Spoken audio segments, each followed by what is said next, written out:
digest. From lane to the new shining ground, echo chants where the legends are found. Heroes carved in the heart of time, we march on through grit and grime. Oh Tottenham, Tottenham till I die. Raise the banner and let it fly. Through the rain, through the fire, this is my club, my only desire.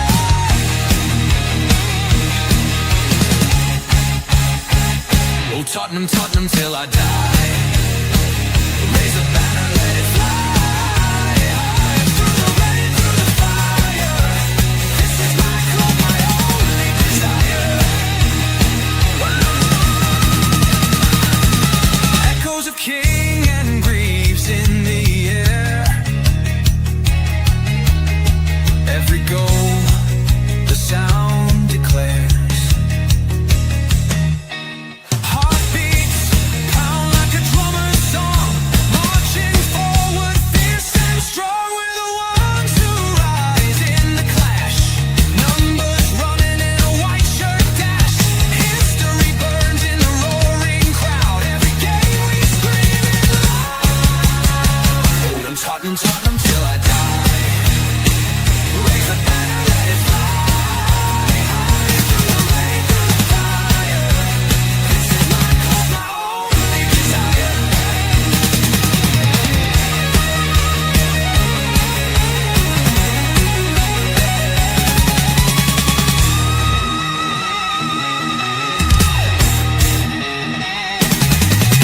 We're the ones who rise in the clash. Numbers running in a white shirt dash. History burns in the roaring crowd. Every game we scream it loud. I'm Tottenham, Tottenham till I die. Raise the banner, let it fly. Through the rain, through the fire, this is my club, my only desire. Yeah, what's going on, guys? It's good to be here. And it is THFC till we die. Why? Because Tottenham never says, God damn it, they never say die. Steve Silver here today, covering in for Dermatron on the weekend duty.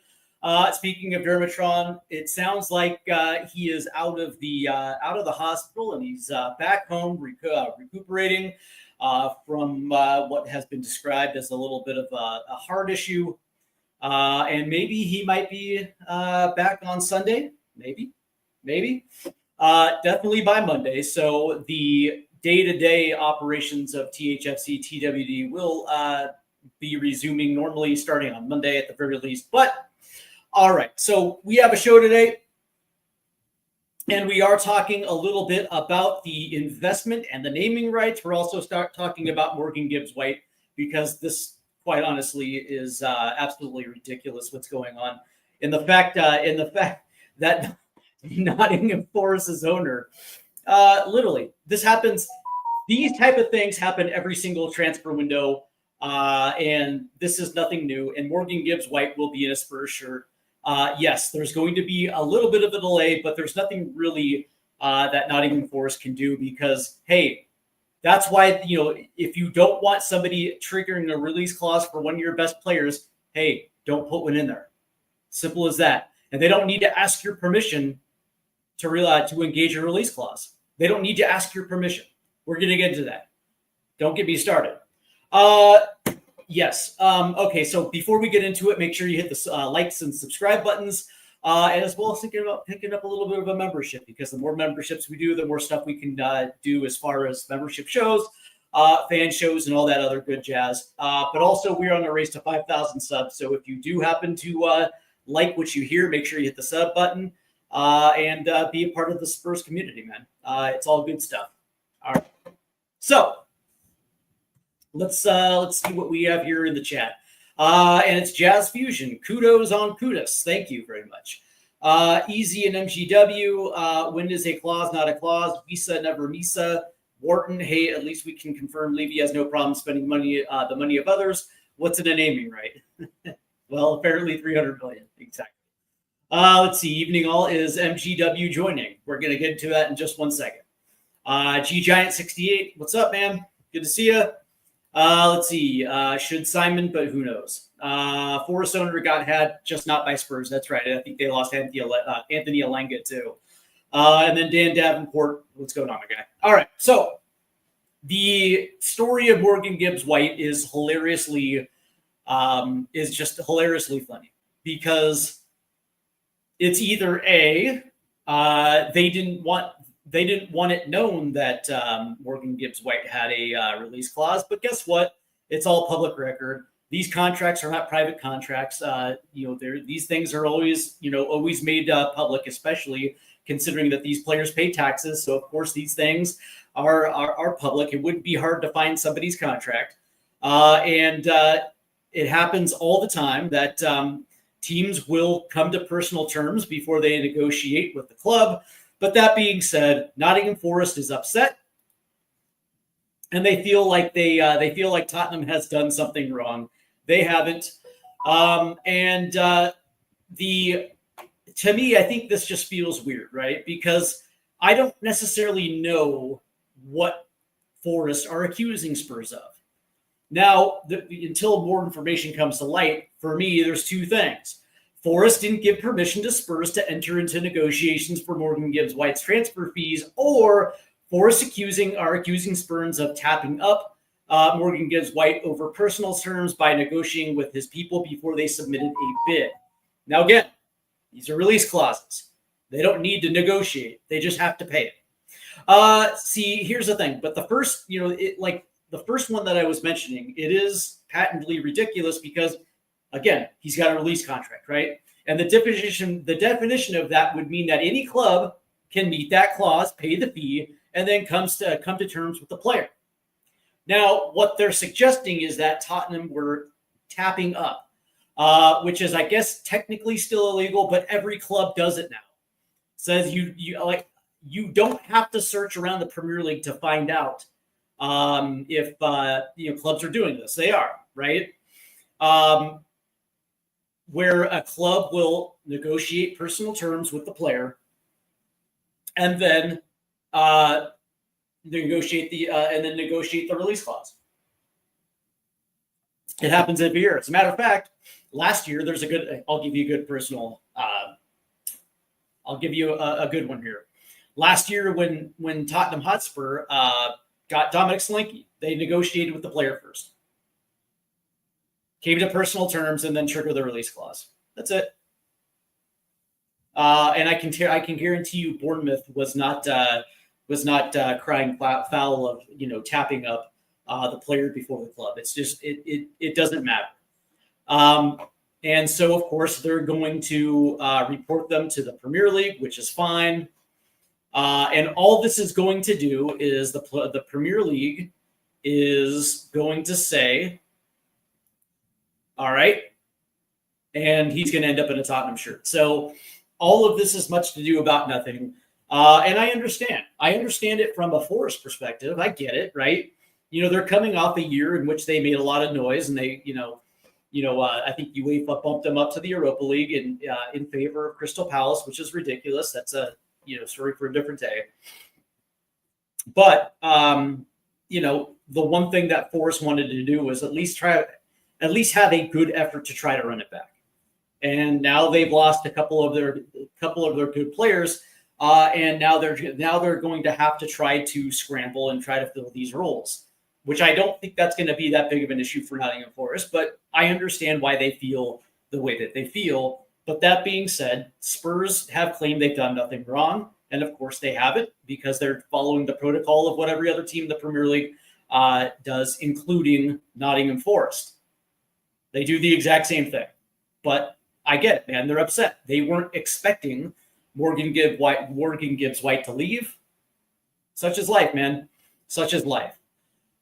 So from that aspect, here's what I will say: that Morgan Gibbs White will be wearing a Spurs shirt Now, whether this is going to be this week, I don't know. This is going to get kicked to the Premier League, and I'm sure they're going to talk to Tottenham, find out their their side of things. They already know what Forrest is already accusing them of.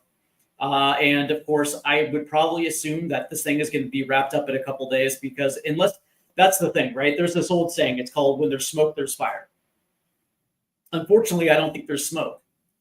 What I think is a team that's a little upset that they lost a couple of their good. They lost one of their biggest players, and it came surprisingly. And I think they felt like Tottenham should have talked to them first, not the other way around. I also read somewhere where they were kind of perplexed on how how Tottenham realized that there was a release clause in his contract. And again, these contracts are public. These contracts are a public record, and the reason why they are is because teams will probably want to know if there's a release clause attached, or they can just pay the fee and get the player. Let's see. Jazz Fusion said, sorry, story is that the owner had a clause that he thought was impossible to unlock because of the manner in which the clause had to have been made. They are pissed that the secret sauce got leaked. Huh? Whatever. But the issue though is that now the question is again, it gets back to it, right? Was there a release clause on his contract? The answer is yes. There was a release clause. Now, if there was a personal, like a personal clause between owner and player, well, yeah, I would probably think that, I would probably assume that he would probably be pissed. But that being said, again, all contracts have release clauses unless they're previously negotiated out of a contract. Because some players don't want to move, right? So, for instance, let's just see if I can remember. Who was it? I believe it was Martin Odegaard. That's a good example. Arsenal's player, right? When he got moved to Arsenal, he negotiated a contract that didn't have a release clause because he didn't want to move. A lot of players do this. Some actually prefer the release clause because if they perform over expectation and they're in line to make a big money move, obviously it just makes it easier. But that being said, Morgan Gibbs-White is no different from any other player. And I would assume that, it is what it is, man. I get the impression that Nottingham Forest is just upset that, Tottenham, I understand the story is that, something got leaked, whatever the case may be. But that being said, they have absolutely no evidence that Tottenham was the one that, you get what I'm saying? Like, that Tottenham tampered in order to get this information. They have no proof whatsoever that Tottenham was doing shady shit, but it is what it is. Let's see. How does that happen? Who are the ones who could have leaked it? Yeah, good question. I think you and I both know that answer. But again, I'm fully expecting Morgan Gibbs-White to be in a Tottenham shirt this year. Now, what does this do for Tottenham's attack? Well, I think it makes it a lot better. But the question is because you're bringing in another high level center attacking midfielder, and of course we have one in James Maddison, and this was I guess you can say the 1A 1B to a guy like Eberechi Eze, who up to this point is still holding out for Arsenal, and I think Tottenham just decided, hey, listen. We're not going to sit around and wait for you to give us an answer. If you want Arsenal and they want you, okay, God bless you. It was time to move on. And I actually like this as well too, because it gives Spurs another attacking option, and it's also at a position of need, because I think when you look at the two styles of play that Thomas Frank likes to play, which is the 4-3-3 or the 5-3-2. He likes to attack with two high tens. And when you look at the work rate and you look at exactly what Morgan Gibbs-White brings to your team, dude's a complete package. There's a reason why he's starting to be called into more England camps, because he's starting to round into a player that can help you win trophies. and it's going to be interesting. Now that Mohamed Kudus, and by the way, thanks to those that gave me kudos on that. And now that we actually have a legit attacking right side now, that is going to complement the attacking left side. I just assume now with 2 high 10s, it's going to help this team be a little bit more consistent on the attack. But when you also look at the high press and you look at his ability on the ball, this is to me, this is like a slam dunk. This is like a no-brainer type of a type of acquisition that Tottenham would want. But we'll see how it plays out. I would assume, and of course, I talked to a contact this morning about it, and I'm being told this is much to do about nothing. This is something that every team, including Nottingham Forest, does on a year-to-year basis, where they negotiate with player before club. So it is what it is, man. All right. So the interesting thing now is that when we look at the window up to this point, we have the two big money signings, Mohamed Kudus and now Morgan Gibbs White. We also bring back Matisse Tell.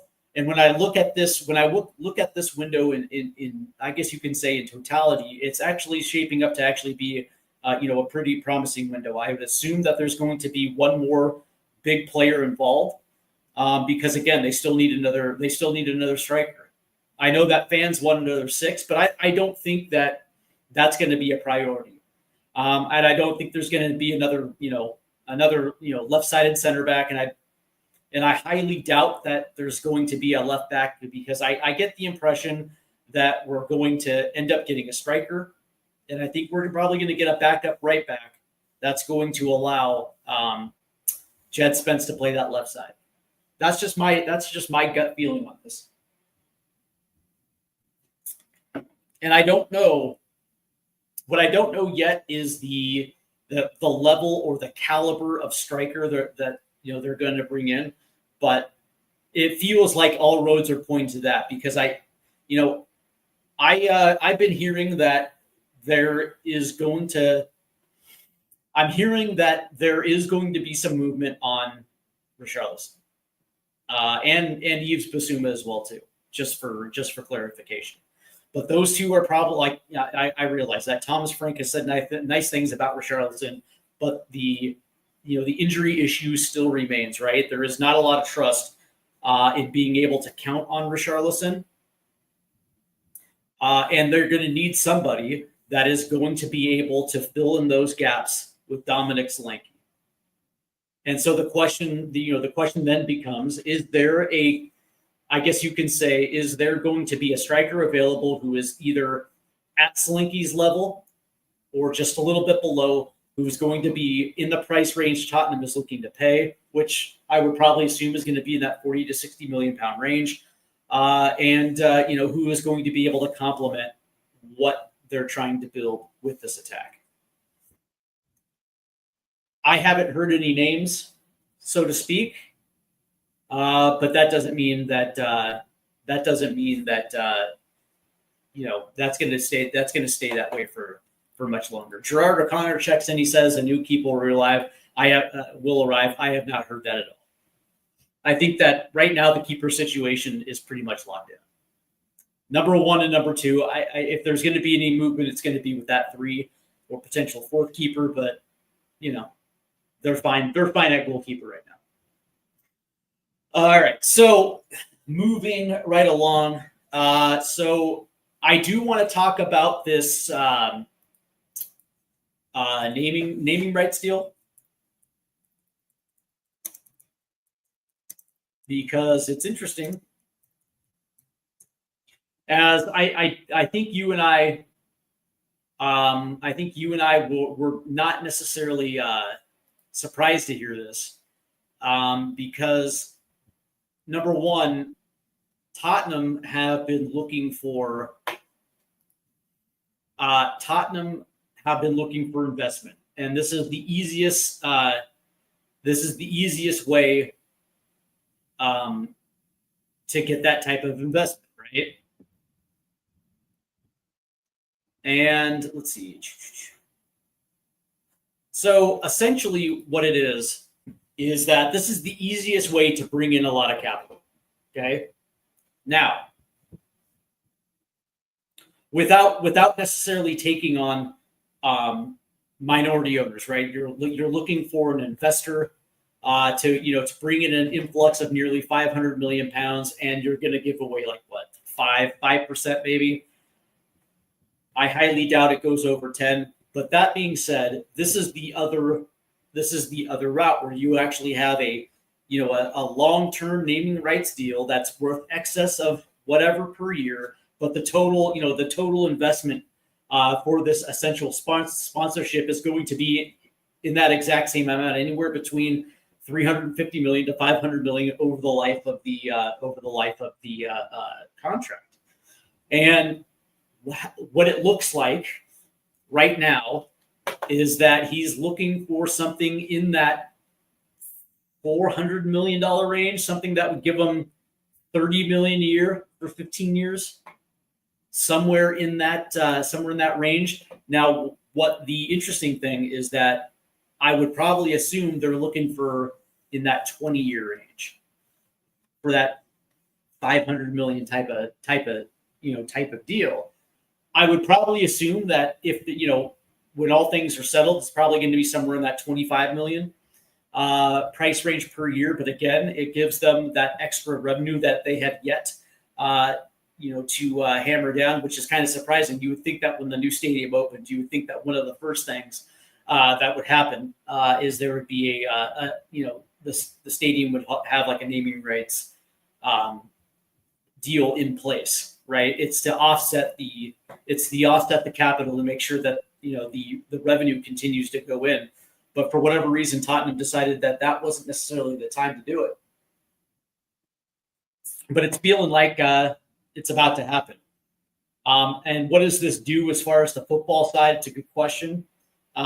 Is this going to offset certain expenditures? Because to me, that's what it feels like, right? Because Spurs are spending money this offseason. 2 players are in that were, I think, equal to. Let me double check this real quick. I think it was about 115 million for both Kudus and Morgan Gibbs-White.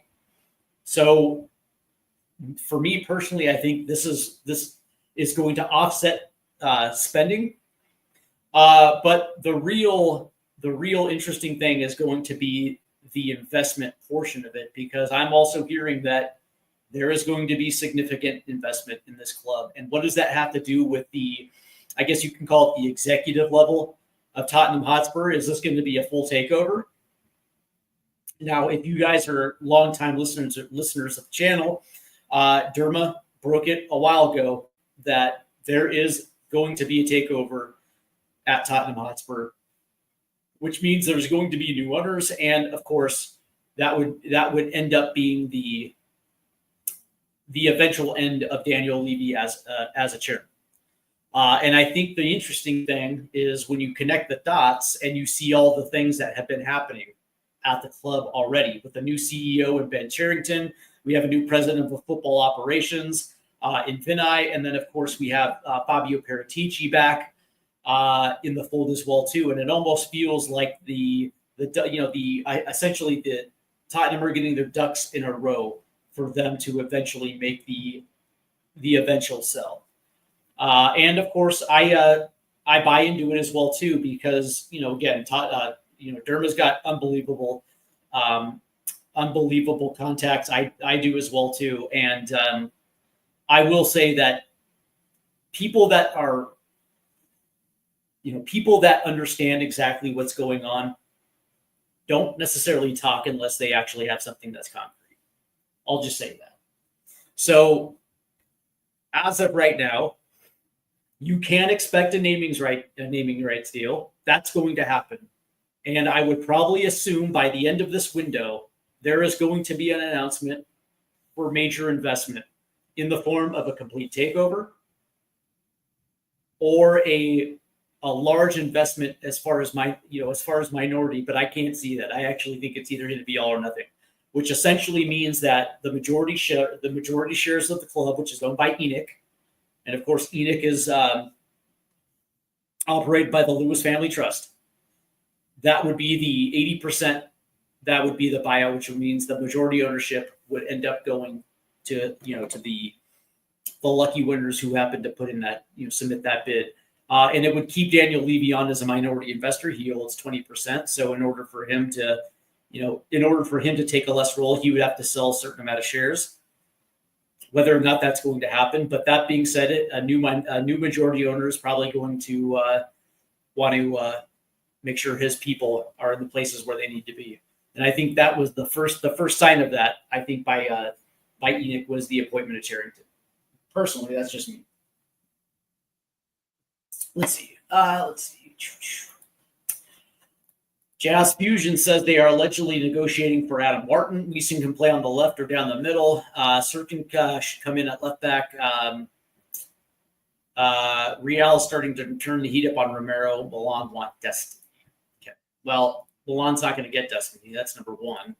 And Romero's not going anywhere. I'm hearing right now that they're looking at, they're right now Tottenham want to extend Christian Romero. So they're not going to sell him. Now, that being said, if Real Madrid come in for something stupid, like 100 mil, maybe they do. But let's see. The interesting thing about, I don't know if they're going to get Wissa, and maybe Sirkin might come in, maybe. But I think the path of least resistance is getting Kyle Walker-Peters on a free and just allowing Jed Spence to roll that left side. I think he did a good job of it, and I think we're talking about a backup left back that's probably going to see the field maybe 15 times, 15 times throughout the course of the season. I think he can handle that job. Let's see. Reports are that Dusan Vlahovic, we are after Vlahovic, but not sure how accurate they are. I heard that Vlahovic doesn't want to come to the Premier League right now. He wants to go to AC Milan, but the reality is I can't see Juventus ever selling him to AC Milan because they just got Santiago Jimenez this last January. Maybe if the price is right, maybe. Christopher Inshaw. There will be investment as well as a large sponsorship deal for Tottenham. The changes, we will see a management reshuffle as well as new rules. Likely Levy stays, but potentially in a different role. Maybe. Or he's just out. Because if there is a new ownership coming in that is going to spend the $5 billion or whatever they end up paying to be the majority shareholder, they're going to either keep Daniel Levy in as an accountant on the business side, but they're going to bring in a new chairman. 100% that's going to happen. And you're absolutely right about the naming rights deal. That's going to happen. I agree with you. That's going to happen. Let's see. Spurs versus Forest is going to be tasty. Should ban their chairman.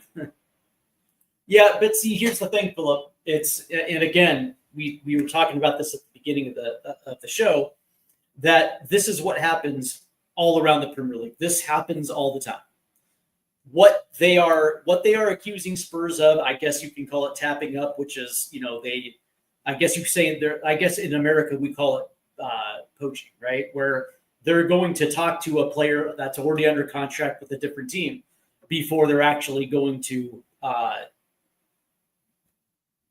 contact the club. Well, we did this last year with Dominic Solanke. We negotiated personal terms before we actually negotiated it with Bournemouth. That happened last year. Bournemouth didn't complain at all. Yeah, because they do it too. They want to make sure that the player is on. That's it. Now, from what that's the thing. It's like, as far as I'm concerned, Forest does not have a foot to stand on here because they do it too. For me, this is one of their best players, and they did not want to lose him right now. and so they wanted to control the process. That's exactly what this is all about. It is about a loss of control, and so now they're pointing fingers. And I guarantee you, what this is going to happen is, because they've already made a formal complaint, the Premier League is going to look at it and they're going to say, much to do about nothing. And Morgan Gibbs White ends up in a Tottenham shirt. That's how this is going to play out. Let's see. I think it'll be 10% of the club for $500 million, maybe. But that being said, I don't think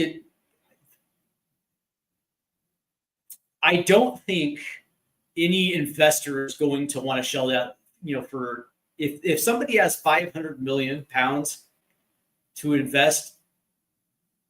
And again, it's a significant amount of money. It leads me to believe that they have more than that.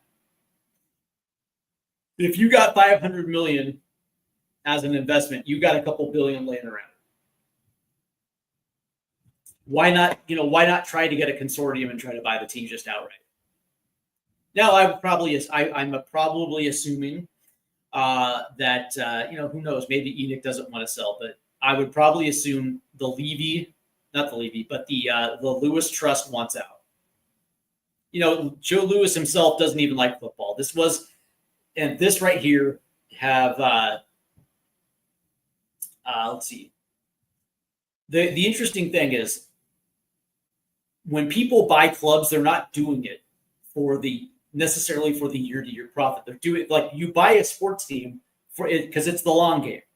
Because exactly, if you know what you're doing and you are sound in business, your valuation is going to continue to rise. And you do this because when you walk away from it, you're going to walk away with a lot of money. That's why you do it. It's an investment. And when you're in the Premier League and you're a club like Tottenham, that rarely goes down, if ever, and you are collecting the television rights, and you're such a savvy team that you're now all of a sudden a top 10 revenue and profit earning team in the world. You're going to walk away with quite a bit of money. I think they bought it for 21 million, something like that, and it's going to be sold for probably $5 billion. So that's why, that's exactly why somebody buys a club. But the reality is, for me,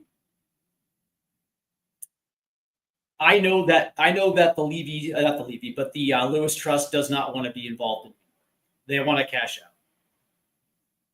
And it's trying to find somebody that'd be willing to buy it for their price. Now, Levy himself doesn't want them to sell, for obvious reasons. He would rather sell 10% of the club, or 20%, or whatever the case may be. And I understand why.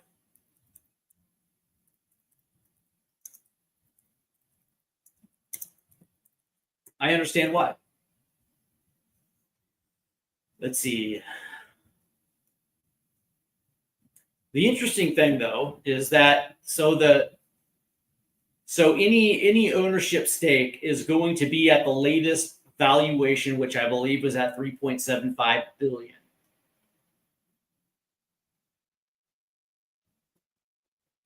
The question is, how much? Let's see.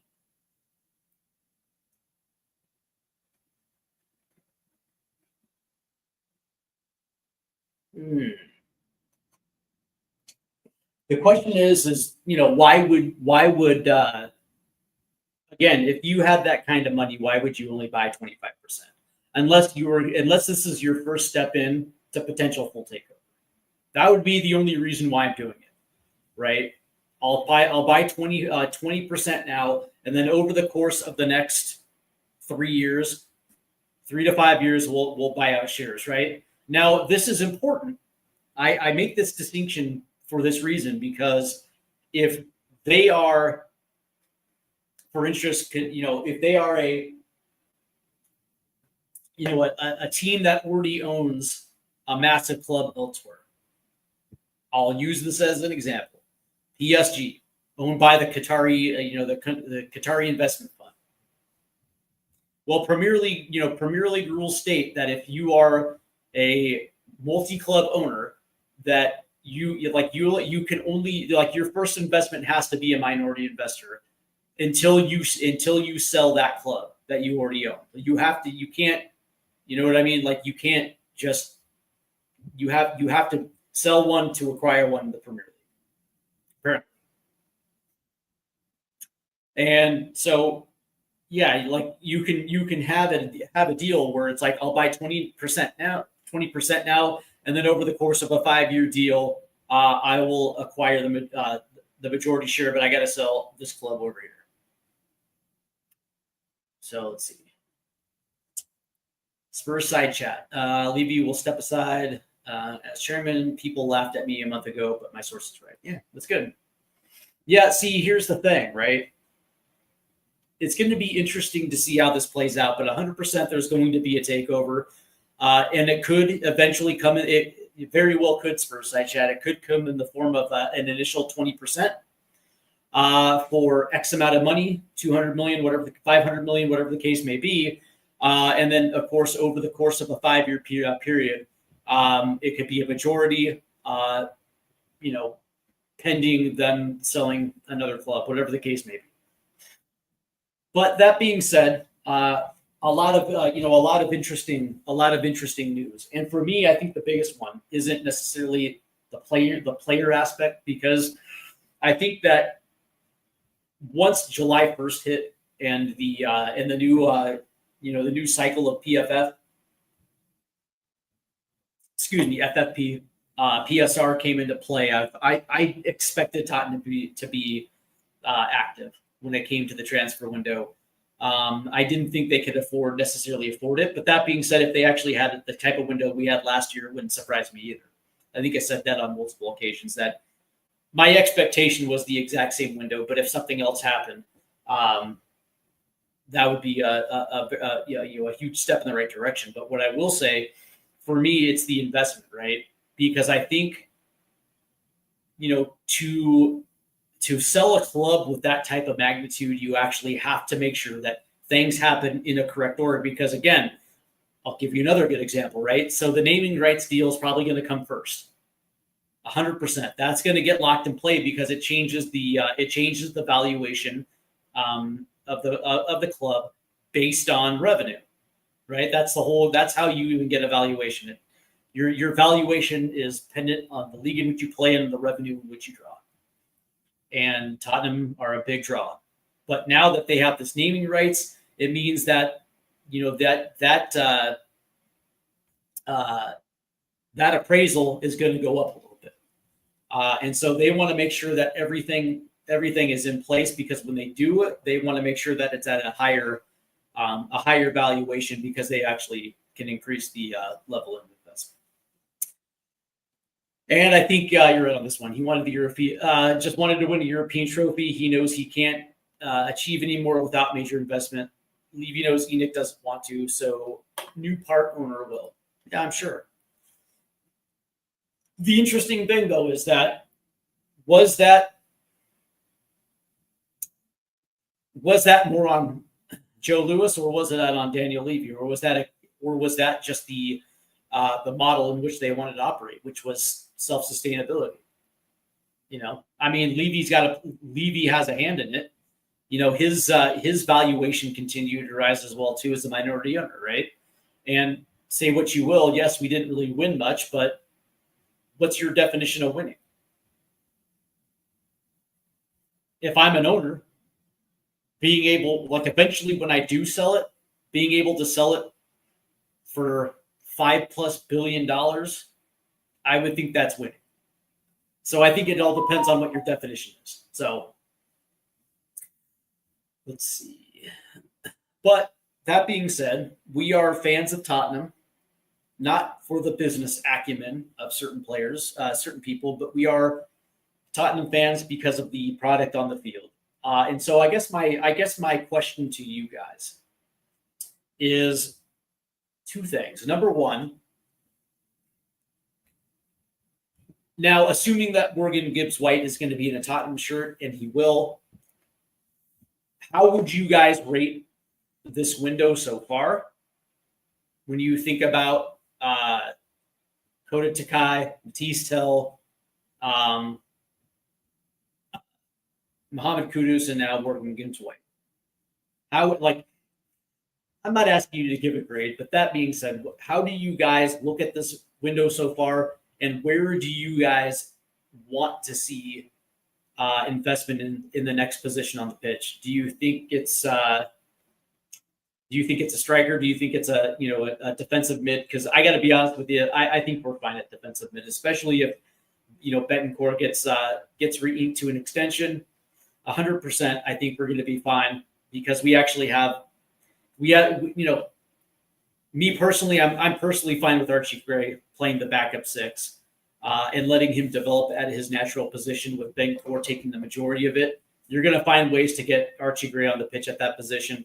Me personally, we most likely could do better than Betancourt, but we could also do far worse than him as well too. And from that standpoint, yes, I would like a 6, but it's not high on my list as getting another striker through the door. I'm curious why Spurs size chat thinks we need a keeper. I'm curious about it. Because the way that I look at it is that, number one, Vicario is going to be here for a couple of years anyway. And his understudy is Kinski. And Josh Keeley is also probably going to be a part of that conversation as well too. Now, whether or not you believe that he needs to go out alone, whatever the case may be, there's also Brandon Austin as well too. Vicario is a poor keeper. I disagree. Poor is not the word. Poor is not the word I would use. Do I think that he is a league average Premier League keeper that actually can stand tall at times? Yeah, I do. And again, I looked at the second half of last year when he came back from injury. He was he was far and away a different player than he was prior to the injury. And I thought that he played better on set pieces. I thought he commanded the box extremely well. I thought his spacing and his keeper, the way that he played the position, I thought it was night and day better. And there were some good performances there in the Europa League that had he not came up large in certain situations, we probably, I'm just saying, man. We probably still potentially get there, but it's probably not as comfortable as how we got there. Yeah. Nah. I disagree, man. I don't think he's the best goalkeeper in the world. I'll just say that. But do I think that we can do better? Yeah, but it's going to cost us money that we're probably not going to spend to get. That's all I'm saying. That's the question, right? Like, who's better, number one, that's available right now at a price that we're willing to pay? The answer is Guillermo Vicario. He's already there. Let's see. Sean Maddox, I was talking through this with a friend who supports Chelsea, and he reckoned he was a top 5 Prem keeper yet. I do. Yeah. Yeah. Like, I think he is, league average, right? But certainly he has his moments and he plays. Me personally, I don't know how you guys felt about this. I know what Spurs side chat feels, that he's garbage, but I disagree. I thought when he came back from his injury, he was night and day better than before. And I certainly thought he had his moments down the stretch. But that being said, you can win a trophy with Vicario. Do you know how I know? Because we just won a trophy with Guillermo Vicario in net. I don't know. Sounds crazy, right? Just saying. Yeah, I agree. Somewhere around 5th or 6th best in the Prem is right. 100%. Let's see if we need to make big decisions. Yeah, but that's the thing is here's the thing, Spurs side chat. We have other positions that need far more improvement than keeper. And especially if we keep our back 4 in place with Vicario in a system that is not going to, like, I'll just say this, right? The problem with Ange Postecoglou is the work rate of the center backs by playing that high line. Okay, the tracking back with balls over the top. the need to make sprints, putting them in a position where they're higher up on the pitch, increase their work rate. And I would probably assume that Thomas Frank is not going to have them, at the midway line, right? So I would probably assume that the wear and tear is not going to be as great for that back four as it was under Postecoglou, which means that we're probably not necessarily going to have to deal with the hamstring injuries of both players, which means we're probably going to have them on the field a little bit more, which means that they're going to be in front of Vicario in the Premier League. And I would probably assume that that's going to pay dividends because those two center backs, I think that's one of the better center back pairings in the league. So I'm just saying it's probably going to benefit Vicario. Just saying. Let's see. All right. Kelleher from Liverpool, but he has gone to Brentford. Okay. Let's see. He just isn't close to the weakest link. Need that 6 in the second left back. Yeah, I actually think we need a striker first. The first thing through the door should be another striker, 100%. And if we can get a 6, that makes sense. I'm all for it. I don't think that it's number one on the checklist of things that are to do. I will agree though that a second left back would work. Depending on if there is a need, depending on if they go right back and then they move Jed Spence over to the left-hand side. But I agree with you, Sean. I agree. I'd rather play Kinski over Vicario. All right, you just lost me, man. You just lost me on that one. Kinski has got tools, but you can see that he is absolutely raw for the Premier League right now. You can see the ceiling.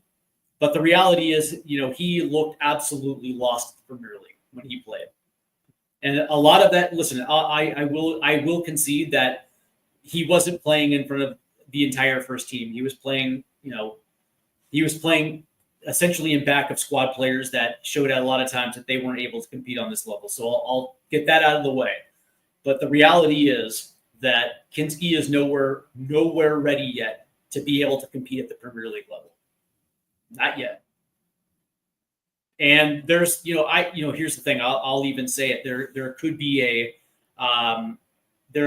case that Kinski could go out on loan to give him consistent minutes, because the difference between a 10 and a keeper is that keeper you have to continue to play or you get rusty, right? Like you have to. Sharpness is everything to a keeper, and when you sit, you're cold, you're rusty, and it takes you time. It takes you longer to get into a game. Whereas somebody who is playing week in and week out, they have that muscle memory down. They're ready to go. And that's the one thing you don't necessarily want with young kids that are trying to develop, whether that's Josh Keeley or Tony Kinski. But the reality is there's a case to be made that Kinski could go out alone as well too. And then your backup is Brandon Austin, and maybe you just bring in another veteran keeper for number 3.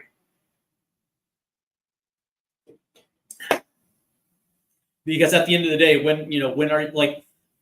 I will say is that, last year when we lost, I was going to say, because when is your backup keeper really going to ever see the pitch? Well, I understand that last year he went down with the foot injury, and Fraser Forrester, not so much. But that being said, Kinski fit Ange Postecoglou better than Fraser Forrester, but. Yeah, exactly. I'd consider loading out Kinski and using Austin as the number 2, 100%. And I would have no problem if both Josh Keeley and Kinski went on loan this season. I would have no problem with that at all. That's why you find that.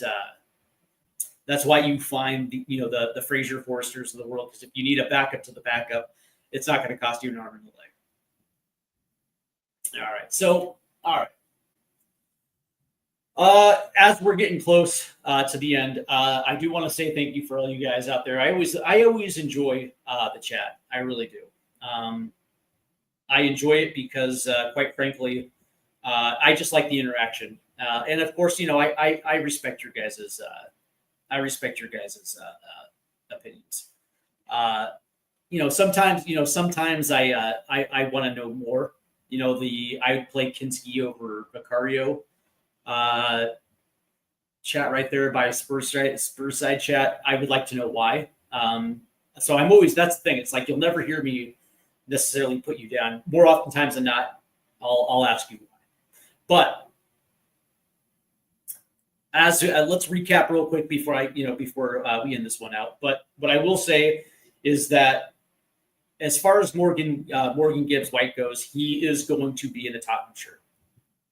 At the end of the day, he's going to be in it because, again, if you don't want to lose your best players, then you probably should negotiate a contract without a release clause. That's just all I'll say. And again, that means you're probably going to run into players that are probably not going to want to sign with you at that point, because I think a player like Morgan Gibbs White is going to want to have that release clause initiated at some point. He's going to want to go play at a higher level than Nottingham Forest. And me personally, I don't see the problem with what Tottenham did. I don't think that they were poaching. I don't at all. I think that what they did was they wanted to make sure that Morgan Gibbs White wanted to be a part of it. That's it. So they negotiated first before negotiating with the club on the activating the release clause, right? That's not tampered. That's just what every other team does in the Premier League. And again, we did it with Solanke last year. We negotiated with the player first and then activated the release clause with Bournemouth. Now, the difference is Bournemouth wasn't necessarily worried about losing Solanke because they had Evan Nielsen as a backup, right? But the reality is that they didn't want to lose Morgan Gibbs White. Forest didn't want to do that. I think they lost Alanga, and they wanted to make sure that they didn't lose some of their key players. They're trying to build on their fake Europa League success of last year. And I say fake because they didn't. They get into the Europa League on Crystal Palace's behalf. That's bullshit. Anyway, but that being said, what I will say is that this is how it's going to go. Again, it's going to they've already made an official complaint. The Premier League is going to look at it and say, much to do about nothing. Now, if they happen to punish Spurs, then you know that there's no credibility with the Premier League, because everybody does this every single year, including Nottingham Forest, and they don't complain about it unless it benefits them. Just saying.